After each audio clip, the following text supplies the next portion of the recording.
ओम साईं राम। साईं तुम्हारी पुकार सुन रहे हैं। समय बदल रहा है। चुनिए साईं की एक फ़ोटो और जाने साईं आपसे क्या कहना चाहते हैं।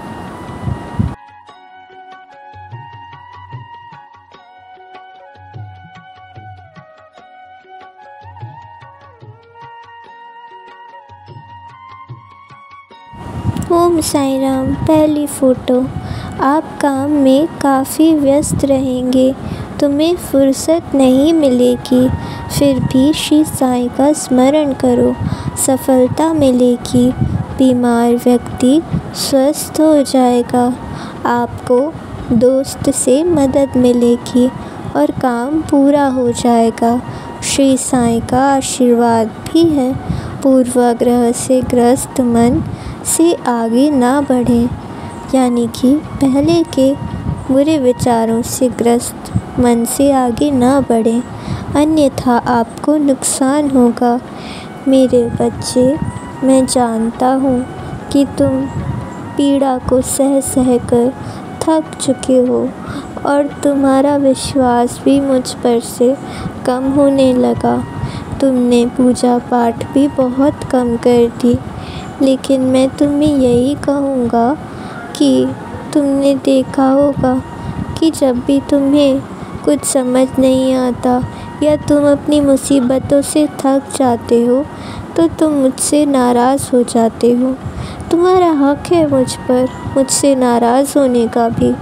लेकिन एक बात बताओ मेरे बच्चे, क्या मुझसे नाराज़ होने से तुम्हारी परेशानी हल हो जाती है? अगर तुम्हारी परेशानी हल होती हो तो तुम मुझसे नाराज़ हो लो, तुम मुझे गुस्सा भी कर लो, मैं बुरा नहीं मानूँगा। लेकिन अगर ऐसा नहीं हो रहा तो मैं तुम्हें यही कहूँगा कि तुम पूजा पाठ फिर से शुरू करो। तुम फिर से नाम जाप शुरू करो।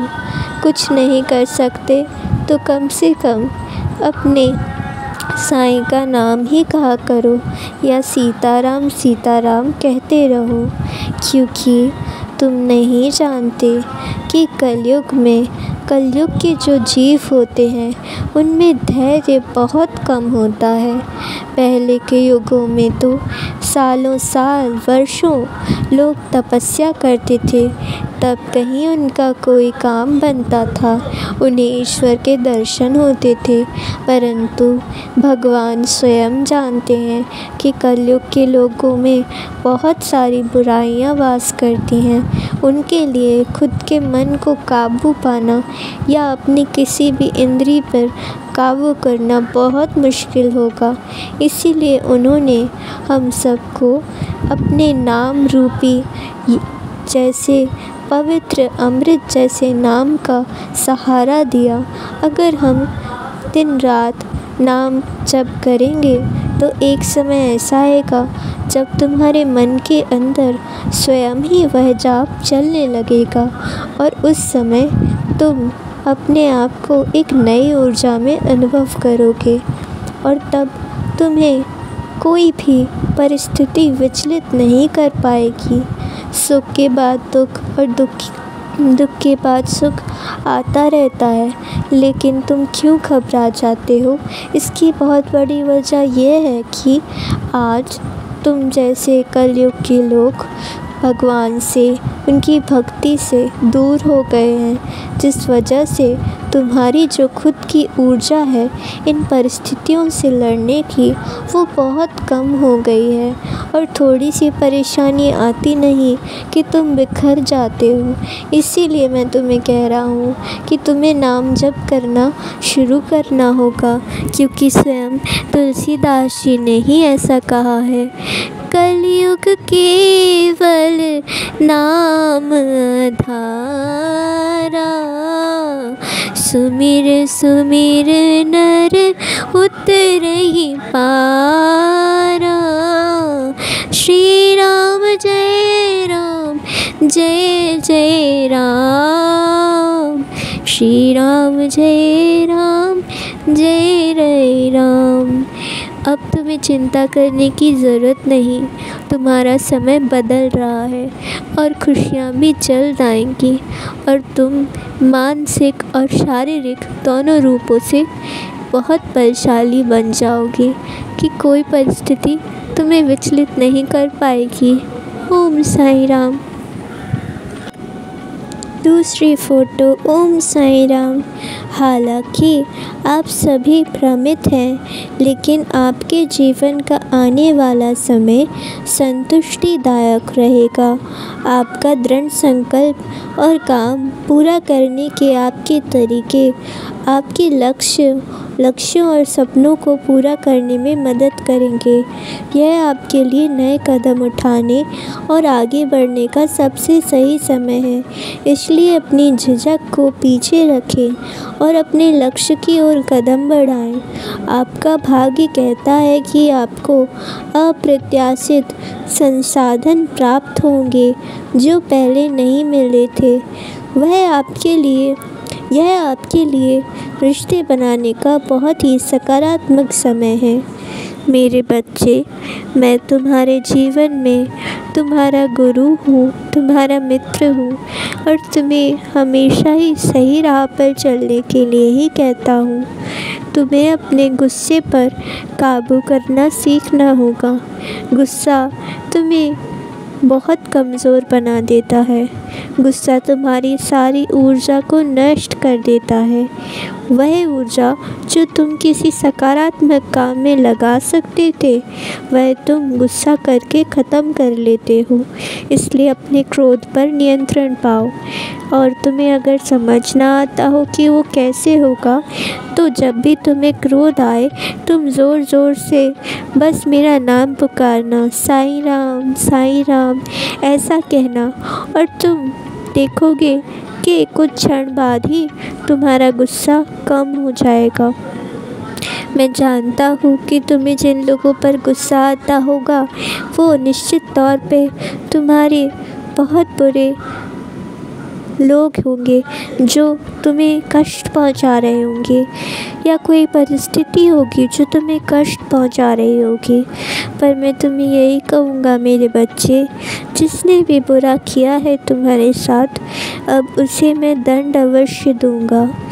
तुम बहुत अच्छे हो कि तुम किसी को दंड मिलने पर भी मुझसे ही प्रार्थना करते हो। लेकिन मेरे बच्चे, तुम्हें भी ये याद करना होगा कि जिस व्यक्ति ने तुम्हारे साथ बुरा किया, तुमने उसे सुधरने का समय भी दिया था, परंतु वह सुधरा नहीं, बल्कि उसमें तो और ज़्यादा आत्मविश्वास हो गया कि वह तुम्हारे साथ बुरा करता रहेगा और कोई उसका कुछ नहीं बिगाड़ सकता। ऐसे व्यक्ति को तो दंड मिलना आवश्यक है ना मेरे बच्चे।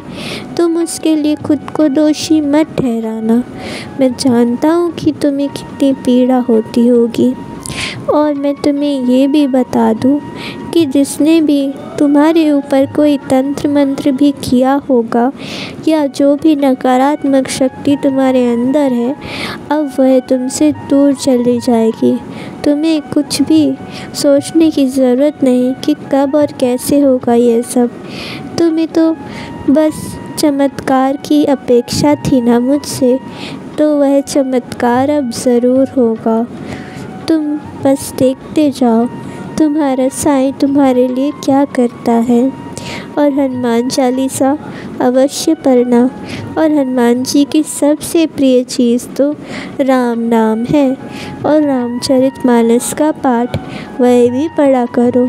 हनुमान जी तुम पर अपनी कृपा ज़रूर बरसाएंगे और नकारात्मक शक्ति तुम्हें छू भी ना सकेगी, क्योंकि अब बहुत हो गया मेरे बच्चे।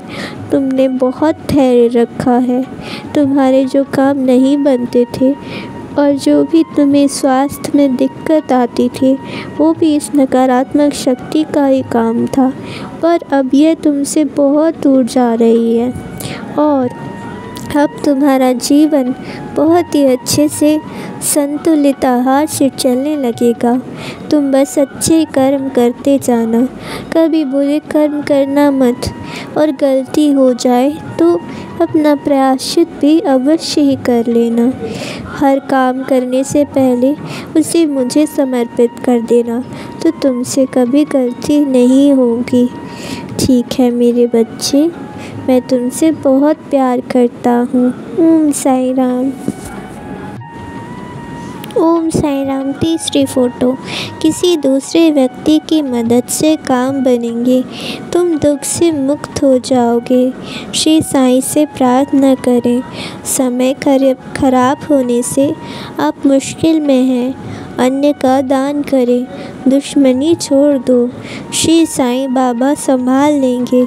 नियमित रूप से ध्यान करने का प्रयास करें, यह आपको अपने आंतरिक विचारों और विश्वासों तक पहुंचने में मदद करेगा। मेरे बच्चे, मैं तुम्हें संगीत सीखने के लिए आशीर्वाद देता हूँ। मैं जानता हूँ कि तुम बहुत समय से कुछ नया सीखना चाहते थे, वह चाहे संगीत हो सकता है या चित्रकला भी। तुम माँ सरस्वती की पूजा करो और उसके बाद यह शुरू करो, क्योंकि जो कोई भी कला होती है वो तुम्हें एक भगवान का दिया हुआ आशीर्वाद होती है। ऐसी कला हर किसी को प्राप्त नहीं होती, इसलिए खुद को सौभाग्यशाली जानो अगर तुम्हें यह कला मिली हो या तुम्हें इस कला को सीखने की रुचि उत्पन्न हुई हो मन में। तो अपने आप को रोको मत, क्योंकि यह कला तुम्हारे मन को भी ठीक करेगी और दूसरों के मन को भी प्रसन्नता देगी। यह अपने आप में एक वरदान होती है, क्योंकि संगीत तो परमात्मा तक पहुंचने का एक ज़रिया है। तुमने अपनी ज़िंदगी में बहुत कुछ सहा है और इसीलिए तुम अपने आप को हमेशा कम समझते आए हो दूसरों से, पर अब यह करना बंद कर दो। मैं तुम्हें आदेश देता हूँ कि तुम खुद से प्रेम करना शुरू करो, खुद के लिए कुछ करना शुरू करो, तभी तो तुम मुझसे प्रेम कर पाओगे अपने आप से। क्योंकि जीवन में तुमने हमेशा दूसरों के लिए तो बहुत किया, तुमने हमेशा दूसरों को खुश रखने के लिए अपनी पूरी कोशिश करी, पर यह शरीर भी तो तुम्हें परमात्मा का दिया हुआ है। यह शरीर तुम्हारा अपना नहीं है, सिर्फ ये तो परमात्मा का एक वरदान है। तो अपने इस शरीर के लिए, अपने इस मन के लिए भी तो कुछ करो, इसकी प्रसन्नता के लिए भी तो कुछ करो, तभी तुम्हें सच्ची खुशी महसूस होगी। तभी तुम ये जान पाओगे कि तुम कितने अच्छे हो, तुम्हारे पास क्या क्या गुण हैं। क्योंकि देखते होगे कि अगर तुम्हें किसी इंसान से रिश्ता बनाना है तो तुम्हें उस इंसान के लिए कुछ करना होता है, तुम्हें उसके साथ समय व्यतीत करना होता है।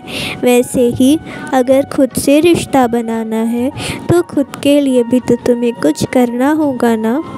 अगर ईश्वर से रिश्ता बनाना है तो ईश्वर के लिए कुछ करना होगा, ईश्वर के साथ बैठना होगा, उनके साथ समय व्यतीत करना होगा। और जब तुम ईश्वर से रिश्ता बना लोगे तो तुम्हारी मुश्किलें तुम्हारी नहीं होंगी।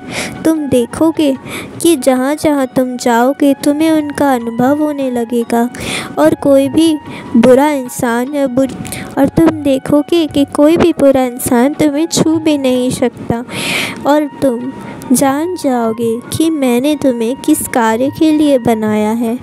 तुम बस अब उसका इंतज़ार करो और पूरी लगन के साथ मेहनत करो, परीक्षा में भी तुम अवश्य सफल होगे। मेरा आशीर्वाद सदा तुम्हारे साथ है और तुम्हारे परिवार के सभी जनों का मैं ख्याल रखता हूँ, वह सभी दीर्घायु हैं। तुम अपने माता पिता, अपने भाइयों की भी चिंता मत करो, सभी की मैं रक्षा कर रहा हूँ, वो सब दीर्घायु हैं। ओम साई राम।